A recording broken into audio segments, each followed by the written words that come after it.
Olá galera, boa noite, estamos chegando aqui juntinho de vocês para começar essa série já sobre o Carnaval de 2020, agora com os enredos, né?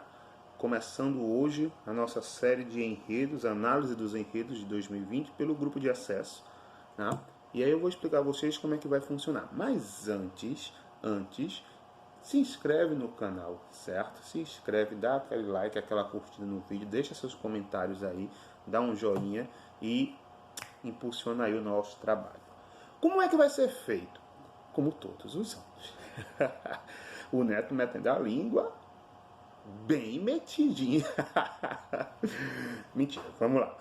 Hoje nós vamos começar com o primeiro dia do acesso, né? O acesso tem 14 escolas, nós vamos dividir em 2 vídeos, hoje e na próxima segunda-feira. 7 escolas hoje, às 7 de sexta-feira, e na próxima segunda, às 7 escolas de sábado. E aí a gente dá uma paradinha, na terceira segunda-feira, nós vamos vir com os nossos jurados, eu e mais 4 jurados, vamos analisar rapidamente, mandar os vídeos e as notas para a gente fazer a nossa tabelazinha e o nosso ranking. Aí nós vamos começar com as escolas do especial, quarta segunda-feira, especial, primeira segunda-feira hoje, segunda-feira semana que vem, segundo dia, terceira segunda-feira os jurados, quarta segunda-feira as 3 primeiras escolas do domingo, Estácio, Viradouro e Mangueira. Olha que começo, hein? Campeã do acesso, vice-campeã e campeã do especial. Quinta segunda-feira, as 4 escolas do domingo. Temos 7 no domingo esse ano. Então, na quinta segunda-feira, nós vamos ter Grande Rio, Tuiuti, Grande Rio, Ilha e Portela. Sexta segunda-feira, as 3 escolas da segunda-feira, né? São Clemente, a Vila Isabel e Salgueiro. Sétima segunda-feira, as 3 últimas escolas que fecham o carnaval: Tijuca, Mocidade e Beija-Flor. E na oitava segunda-feira, os nossos jurados dando as notas e as suas avaliações. Entenderam?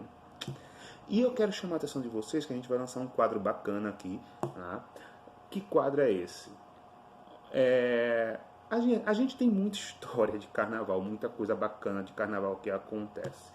E aí um dos meus amigos que me ajuda sempre a questão de vídeos e tudo mais disse: Neto, por que você não lança um quadro contando esses casos, essas coisas inusitadas que só acontecem no carnaval, que só acontecem com a própria pessoa?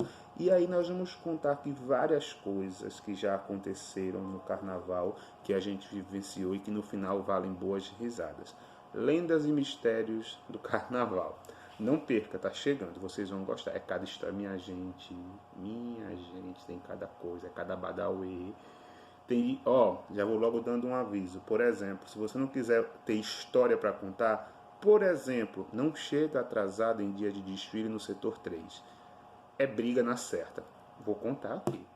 Não aceite água de baiana, seja ela da escola qual for. Eu aceitei, minha gente.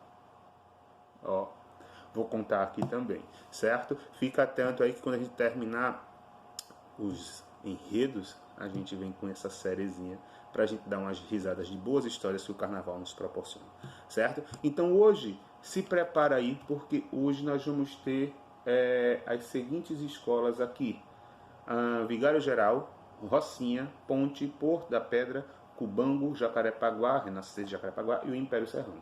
As escolas que não tiverem enredo aí, no caso aqui, acho que só a Rocinha, a gente vai deixar para um outro momento, senão a gente não anda, o trabalho não anda, certo?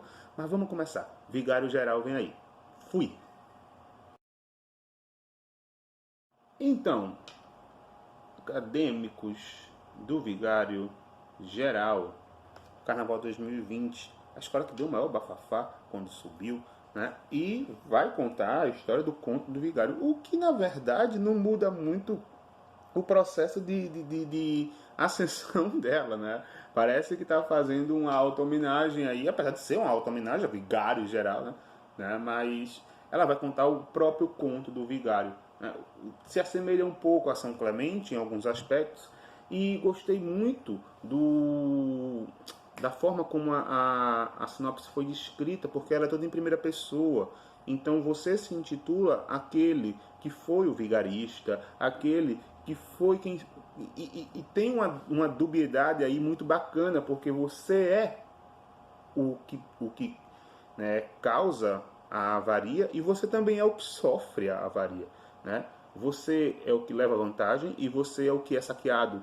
Né? Então, muitas partes assim, eu já fui parte do imaginário numa quimera medieval, né? Fui batizado à mercê da sorte ou da morte, né? Eu fui o Eldorado através das lendas que me chamaram.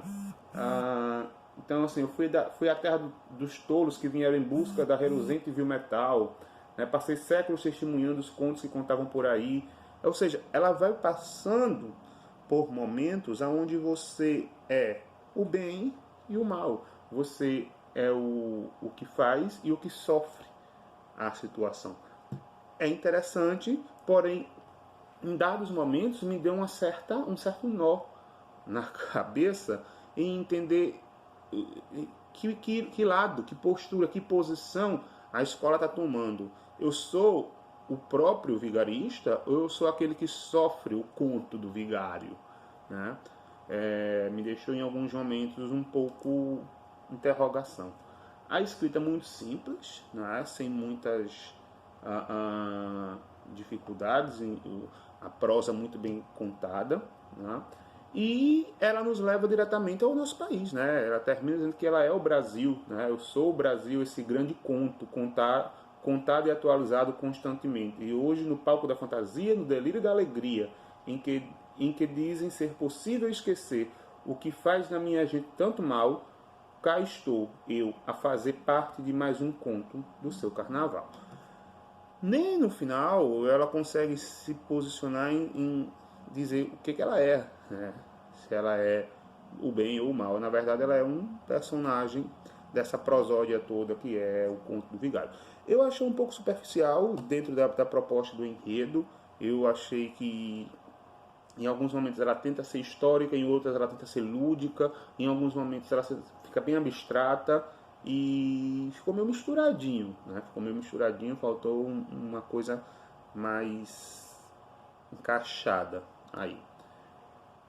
Mas acho que dá para fazer um bom trabalho. É um enredo que, por hora, 9.6, né? Dentro da sua proposta, do que pode trazer aí, eu deixo o Vigário Geral aí com 9.6, por falta ainda de uma certa visibilidade do caminho a ser traçado por esse enredo dentro da própria escola. Quem vai ser o quê? Né? É isso aí. Vamos para a próxima? Bem, a segunda escola da gente seria a Rocinha, mas ainda estamos sem o enredo dela, então a gente já parte aqui para Unidos da Ponte, certo?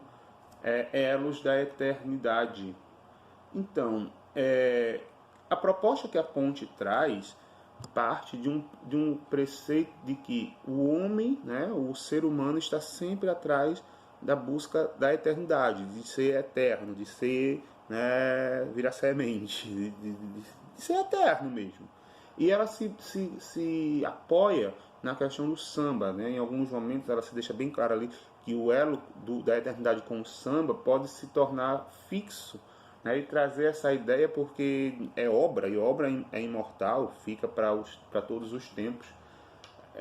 Achei um pouco abstrato, um pouco devaneador, e são daqueles enredos que você precisa realmente acompanhar a cabeça do carnavalesco, está dentro dela, senão você não entende. Você vai lendo algumas coisas e parece muito assim, filosofia demais, né? Muito aula de OSPB. Nesse aspecto eu não gostei muito não. Eu acho que para um carnaval a coisa tem que ser mais suave, tem que ser de mais fácil identificação, sem quebrar tanto a cabeça para você entender o que ele está querendo falar. Porém, quando ele setoriza, né, os setores facilitam muito mais a leitura da coisa. Né, os setores da divisão do enredo. Né, onde ele começa primeiro com a descoberta do conceito de eternidade. O homem descobre o que é ser eterno. Né, mesmo sabendo que não vai alcançar isso. Mas o que me preocupa um pouco é como isso vai ser concretizado visualmente. Né? Como que você constrói um carro onde você mostra de forma visível o homem descobrindo o conceito de eternidade? Isso é uma coisa tão abstrata. Fica aí a pergunta. Aí vem os outros setores, né? Modos que os seres humanos imaginariam. Como alcançar essa eternidade, né? O que fazer para alcançar essa eternidade? As formas, as comidas, as crendices, as fórmulas mágicas, a magia sendo utilizada para buscar a eternidade, já no terceiro setor, e por fim, um laço entre o homem e a eternidade. São exaltados nomes que deixam para a humanidade um legado que ampliou mais a compreensão do cosmos. Ou seja, é uma coisa muito, muito, muito além do além, entendeu? Eu realmente fico me imaginando, visualizar isso é muito complicado, mas tá aí. É um enredo que também não é dos mais agradáveis para mim, muito filosófico, muito panteão do grupo de Aristóteles e Platão e Sócrates e quem quiser mais buscar a eternidade por aí. Não é algo que me agradou, não. Assim como o da Vigário Geral, né, com outro contexto, com outro aspecto, eu dou 9,6 para esse enredo da Unidos da Ponte, que eu achei muito aberto, muito abstrato, muito infinito, muito... Ai, tudo eu posso. Não é bem por aí que eu gosto de enredo. E principalmente, para que eu entenda, eu preciso enxergar a visão do carnavalesco. Eu gosto de uma coisa que seja mais sucinta, mais enxuta e mais concreta, para que você visualize aquilo sem precisar ter a visão de outra pessoa para enxergar o que está acontecendo ali. É isso. 9,6 para a Ponte também. Vamos para a próxima? Quarta escola, Unido dos Portos da Pedra, o que é que a Baiana tem do Bonfim a Sapucaí. Então é uma história que conta o legado que a Bahia traz para o Rio de Janeiro e que se espalha no Rio de Janeiro e ganha outros contextos, outras conotações e até vida própria aqui, né? Mas fica bem claro que a Porto da Pedra afirma aí, né, que é trazido da Bahia. É trazido da Bahia todo esse misticismo, sincretismo, toda essa fé, toda essa religiosidade, toda essa crendice que existe no Rio de Janeiro, nasceu lá e foi trazido para cá. Com isso, eu acho muito bacana que ele setoriza muito bem isso, né? Ele começa a falar das negras do ganho as quituteiras baiana, então ele já começa trazendo aqui o que tem de melhor, né? Comida, a forma como se vestir, prosear, os cultos, as oferendas e toda essa questão do próprio alimento em si. E isso utilizado também em oferendas a santos, a rezadeiras, né? E todas as festas e cultos e procissões que sempre eram rodeadas de boas baianas, boas quituteiras, né? E isso já começa ali a se mostrar um elo de ligação que tem lá, tinha lá na Bahia e que vai ter aqui no Rio de Janeiro porque veio com os negros lá de Salvador para cá para o Rio, né? O segundo setor é justamente essa diáspora baiana e a pequena África do Rio de Janeiro, né? A Pedra do Sal, ali onde foi, na Gamboa, ali onde foi criada a pequena África, disse que o enredo da Porto da Pedra diz que foi trazido pelos próprios negros, não mais africanos, mas sim baianos, né? Que vieram para cá e fundaram esse pequeno projeto da pequena África ali. E trazendo então todo o misticismo africano que já existia em Salvador, agora passaria para cá, né? E ganharia todo um contexto diferenciado, né? Ali naquela parte da zona portuária, né? Gamboa, Saúde, e tudo aquilo ali vai se transformar naquilo que a gente conhece como pequena África, né? O terceiro setor da escola já traz aí o sincretismo, o folclore, né? As procissões religiosas, as taieiras, né?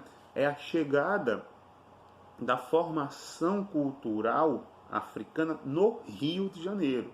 E aí já se sai um pouco da Bahia, né? Já se veio da Bahia para cá, já se chegou. E aí o que é que se forma nesse Rio de Janeiro com esses negros que vieram da África, pararam em Salvador e agora estão no Rio de Janeiro? E aí vem as procissões, aí vem as igrejas, vem as festas de Corpus Christi, e uma série de coisas que também tem lá em Salvador, que também tem lá na Bahia, mas que ganha uma incorporação diferente aqui no Rio. e finaliza a Porto da Pedra com a ala das baianas e a escola de samba e a lavagem da Marquês de Sapucaí. O que é isso, na verdade? Surge a escola de samba através dessa negritude que chega ali na Pedra do Sal, na Gamboa, né? E ali vai ter Tia Ciata, com certeza, né? E a primeira baiana, realmente baiana, que se vestia como baiana e que andava como baiana e que deu sequência, deu vida, inclusive, a essa ala tão importante das escolas de samba. E que até hoje é cultuada, né, reverenciada, respeitada, tem a lavagem da Sapucaí, que mostra justamente essa abertura dos caminhos que se compara à lavagem do Bonfim, lá em Salvador. E então começa esse jogo de semelhanças entre Rio e Salvador, entre Bahia e Rio de Janeiro, trazido por esses grupos de negros que de lá da África vieram, deram pulinho em Salvador e vieram para o Rio. É interessante, é bem contado, pertinente, só que eu acho que é um pouquinho mais do mesmo, né? Não me causa ainda, não é um enredo que explode o meu coração de sentimento e de alegria, mas vai ser uma Porto da Pedra de novo, negra, pesada, de novo com Bahia e Rio, porque Antônio Pitanga era Bahia e Rio, né? Vamos ver no que vai dar. Eu elevo um pouquinho a nota da Porto da Pedra para 9,8, por achar que é um enredo até simplório demais, né, para uma escola que poderia ter uma força maior para brigar no ano que vem. Mas dentro da proposta que esse enredo foi apresentado, né, vi inclusive algumas coisas entre alguns setores que se assemelhavam, parecia que a gente ia ver a mesma coisa setor em setor. Então, principalmente o primeiro e o segundo. O primeiro e o segundo setor se assemelham muito. Nesse aspecto, então, eu fico com 9,8 para Porto da Pedra. Ok? Próxima escola, vamos lá. Cubango. Talvez a escola que tenha despertado maior interesse nas pessoas nos últimos anos, principalmente depois do conto do Bispo, do Rosário do ano passado, por conta dos meninos que foram para Grande Rio. Eu acho que a Cubango mantém uma linha de enredos muito interessante, né? E pode acontecer numa sexta-feira que para mim particularmente está muito fraca, né? E a Cubango vai falar de Luísa Marim, né? O título é A Voz da Liberdade, ou seja, vai contar a história de uma negra que nasceu em 1830, né? Lá na Bahia, São Salvador, e que lutou pela sua liberdade, lutou pela liberdade negra, né? O que eu vi do enredo da Cubango é que ela tem assim vários pontos muito fortes dentro daquela questão da raça negra, né? Aí vai sendo Luiz Gama, né? E tantos outros revolucionários da época ali da guerra. Da escravidão, perdão. É, na verdade, um grande enredo biográfico de uma história que pouca gente conhece, que passou a conhecer um pouco mais por conta da Mangueira no passado. Uma ou outra vez, Luísa Marim já foi citada em algumas escolas, na própria Mangueira também, acho que em 2015, mas é uma história que pouco se conhece. Então, é bem biográfico mesmo o enredo da Cubango. Isso é ruim? Não, porque eu acho que é importante você mostrar realmente aquilo que não foi ainda contado ou dito de forma clara, né? Então vai passar por todo o processo dela, desde da mão de obra escrava, onde ela trabalhou, a sua luta pela liberdade, onde nasceu, quem foram os seus apoiadores, seus ideais, né? A junção, a criação de várias grupos em defesa da liberdade negra, e é uma história que é muito bem pautada, muito bem contada, e principalmente não é grande, não é cansativa. Vale a pena ler porque tem um interesse bacana. E por muitas vezes cita-se Luiz Gama nessa história, que é uma história que anda de mãos dadas ali dos dois. Eu estou muito curioso para ver o desempenho da Cubango com esse enredo, o qual eu dou 10, pela sua primeira parte aqui, né, a escrita, a pesquisa, que eu achei muito interessante, pertinente, perspicaz, Então é esperar para ver como é que o Cubango se comporta. De novo, negra, dessa vez negra mesmo, na raça, na alma. Parabéns a Cubango, parabéns ao carnavalesco que assumiu no lugar da dupla, que fez sucesso tamanho, né? Mas agora foram para Grande Rio. E a Cubango aí não deixou a peteca cair. 10. Vamos para a próxima. Eu que te benço, Deus que te cura. Primeiro que eu já achei muito bonito, né? Forte. Quem que nunca foi numa rezadeira? Quem que nunca foi num preto velho? Quem que nunca foi numa benzedeira? Né? Quem que nunca pediu proteção para alguém, para que alguém rezasse por você? É o enredo da Renascer de Jacarepaguá. Eu acho muito parecido, não sei se chega a ser igual, mas muito parecido com a Cubango deste ano. Né? A força que você deposita em amuletos, na fé, principalmente na fé dos outros, para que os outros orem por você, eu acho isso muito bacana. Mas é um enredo pertinente, né? A logomarca ficou muito bonita. Né?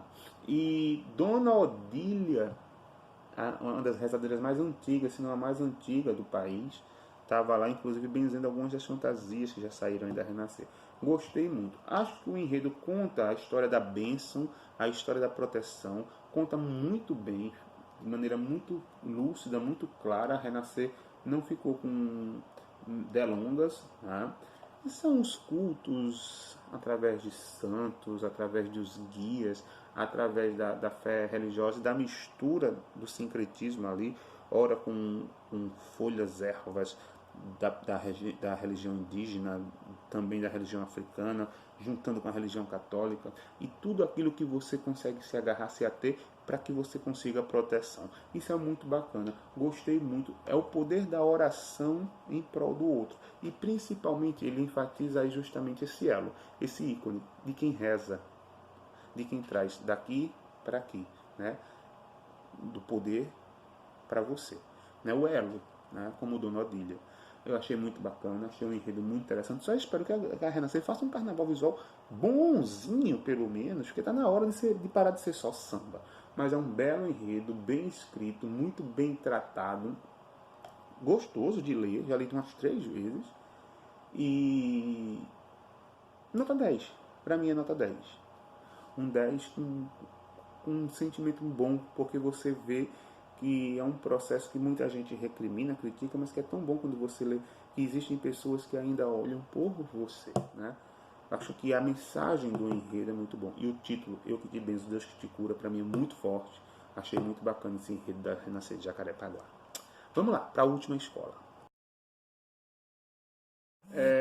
Lugar de mulher onde ela quiser. Isso é o que o Império Serrano está dizendo no seu enredo, que vai falar do empoderamento feminino, né? E principalmente como isso se cria, a partir de quando, né? Vem as feministas, vem a luta pelos direitos, vem as vozes femininas que se fizeram ouvir durante muito tempo. Eu acho que é um enredo que, se não é inédito, novo, né? Vai trazer nomes muito fortes, né? Como que a Maria do Jongo, né? A própria Ivone Lara vai aparecer novamente. E não só mulheres do Império Serrano, mas mulheres da história do Brasil que fizeram valer a sua força. Então, como eu dizia, se não é um enredo que chega a ser atual, ou com personagens que não seja inédito, perdão, que não chega a ser inédito ou com personagens inéditos, ele é atual, ele é momentâneo, vamos dizer assim, né? Que é um momento que já dura um bom tempo. Esse jogo do empoderamento feminino, a gente vem trabalhando ele há um bom tempo já. Então, vai se prender em muita gente, vem até a Anitta Garibaldi aí, né? Então vamos para muitos aspectos onde a mulher foi força vital. Na verdade, é uma grande exaltação à mulher, né? Em toda a época da história, principalmente da história nacional, a gente vê isso que, né, as Marias, como a Maria Camarão, Maria Quitéria, Maria Clara, Maria Joaquina, né? Enfim, o que eu acho, o que eu só temo é ser um enredo grande demais para o acesso, não que o acesso não mereça, mas para a estrutura de carnaval do acesso. Esse enredo poderia ter sido um enredo do Império esse ano, né? Mas, e aí, eu já vi isso acontecer, já citei aqui a vocês, já aconteceu, que o que a gente vê aqui, na verdade, por ser tão encurtado o processo de carnaval do acesso, a gente não vai ver lá na pista. E poderia ter se fixado um pouco mais em algum segmento ou em algum momento dessa luta feminina, mas quis abranger o todo. Eu acho que quando você abrange o todo, dificilmente você consegue trazer esse todo. Essa para mim é talvez a única o único senão do enredo do Império Serrano, o qual eu vou dar 9.9 por conta dessa situação. Mas achei bem escrito, já é um texto mais pesado, um texto mais, digamos assim, fechado, não tem tantas libertas poéticas como os outros dois últimos que a gente falou, né? Um texto mais texto histórico mesmo, porém interessante, legal, bacana, e que o Império faça um bom carnaval com isso, porque tá com esse enredo que está precisando, né? 9.9 para o Império, para a gente encerrar hoje, ok?